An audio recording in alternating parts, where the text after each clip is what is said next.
यज्ञस्त्वपि सर्वस्य त्रिविधो भवति प्रियः यज्ञस्तपस्तथा दानं तेषां भेदमिमं शृणु आयुः सत्त्वबलारोग्य सुखप्रीतिविवर्धनाः रस्या स्निग्धा स्थिरा हृद्या आहारा सात्विकप्रियाः.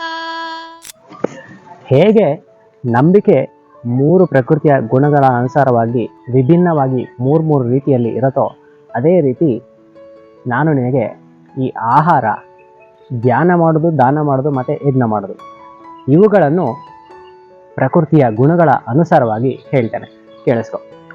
ಯಾವ ಆಹಾರ ಅದರ ಜೀವನದ ಉದ್ದಕ್ಕೂ ಸತ್ವತೆಯಿಂದ ಇದ್ದು ಶಕ್ತಿಯನ್ನು ಕೊಡುತ್ತಾ, ಆನಂದವನ್ನು ಕೊಡುತ್ತಾ, ಆರೋಗ್ಯದಿಂದ ಇದ್ದರೆ ಮತ್ತು ಅದು ರಸವತ್ತಾಗಿ ದಪ್ಪನೆ ಮೃದುವಾಗಿ ಇದ್ದು ಪೋಷಣೆಯನ್ನು ಕೊಡುತ್ತಾ ಎಲ್ಲರ ಮನವನ್ನು ಗೆಲ್ಲುವ ಹಾಗೆ ಇದ್ದರೆ ಅಂಥ ಆಹಾರವು ಸಾತ್ವಿಕ ಜನರಿಗೆ ಇಷ್ಟ ಆಗತ್ತೆ ಅಂತ ಇಲ್ಲಿ ಹೇಳ್ತಾರೆ.